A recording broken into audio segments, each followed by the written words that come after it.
Meus queridos, que alegria poder estar novamente com vocês nesse domingo, 15º domingo do tempo comum, tempo de podermos também voltarmos o nosso coração para Deus.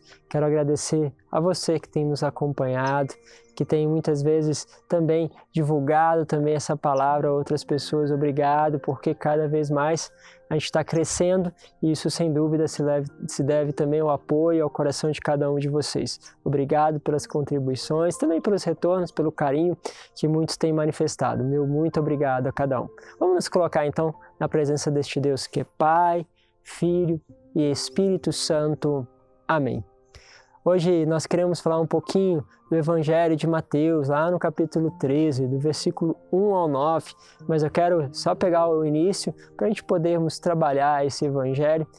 Às vezes o Evangelho traz tantas dimensões e cada vez que a gente medita, Deus parece que faz soltar nos nossos olhos, atravessa o nosso coração um trechinho da palavra e você vai percebendo isso ao longo do tempo, como o Evangelho ele é rico para que a gente possa, cada vez que olhar para ele, cada vez que meditarmos, possamos aprofundar em alguma palavra. No comecinho diz assim: uma grande multidão reuniu-se em volta dele. Por isso, Jesus entrou numa barca, sentou-se, enquanto a multidão ficava de pé na praia. Quero só pegar esse trecho, é muito interessante.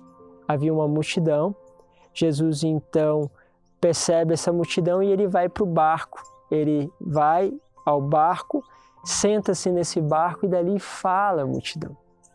Nós sabemos que os níveis mais baixos, onde a área mais baixa é justamente o nível do mar. É como se dissesse o seguinte: Jesus, ao falar conosco, ele vai descendo. E olha que é interessante, porque o resto do Evangelho, ele vai falar de como a palavra cai no nosso coração, como ela produz, como ela se perde. Só que agora nós vamos nos fixar como Jesus lança a palavra. Já percebeu que muitas vezes a gente fala algumas coisas, a gente coloca, quantas vezes nós vemos essa narrativa em mulheres que muitas vezes repetem o discurso, repetem aquilo que dizem aos esposos e percebe ali que parece não encontrar efeito.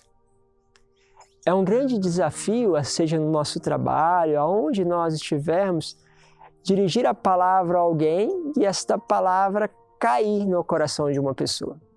E às vezes, como a gente deseja que aquela palavra possa cair para que conflitos, dificuldades possam realmente ser apagadas.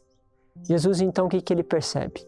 Ele percebe a multidão, percebe que tem pessoas ali que querem também estar perto dele. E ao perceber essa multidão, ele vai até o barco, ao nível mais baixo. E não só vai até o nível mais baixo, como ele também senta-se, ou seja, ele desce ainda mais.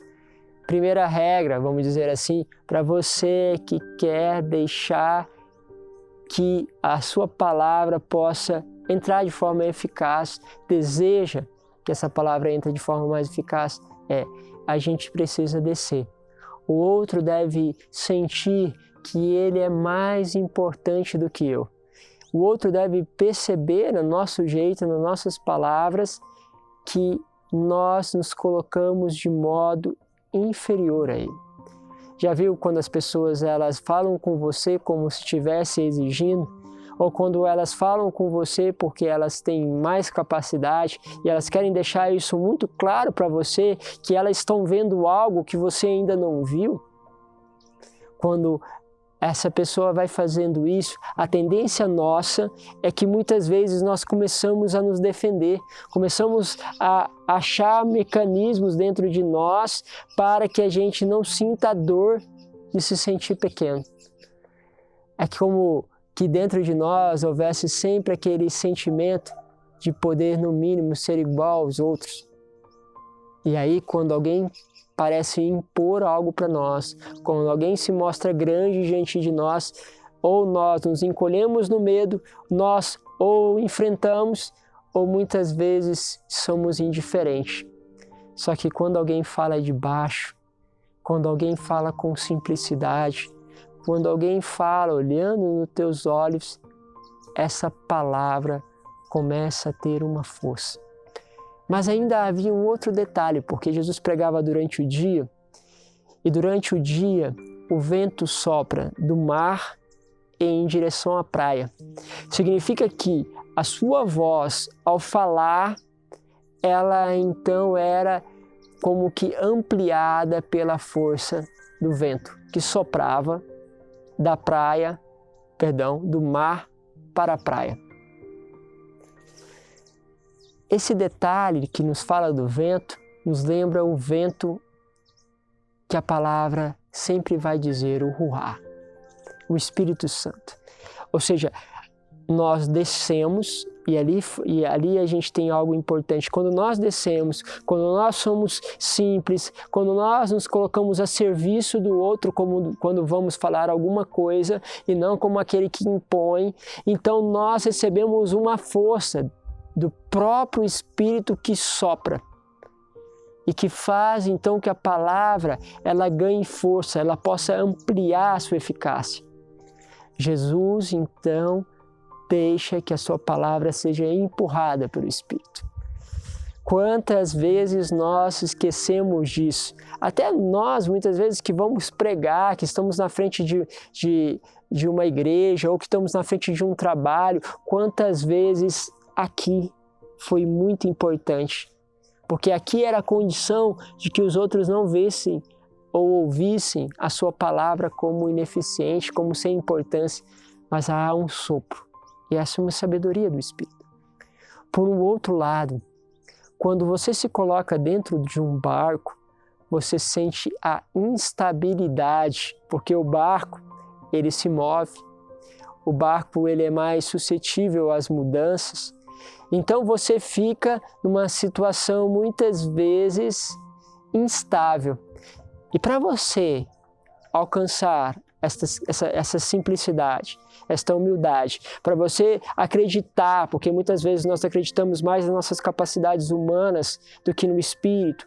Para nós acreditarmos, nós temos que trabalhar na nossa instabilidade, nós temos que trabalhar naquilo que muitas vezes nos tira, da segurança das nossas próprias ideias, na segurança das nossas próprias concepções, para então encontrar uma segurança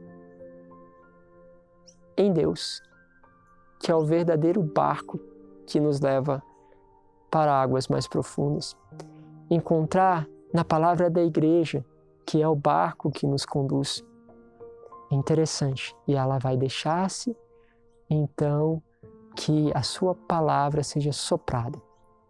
Por isso, não deixamos distorções balançarem a gente e nós não perceberem que nós precisamos ter uma certa instabilidade para nos jogarmos na confiança em Deus.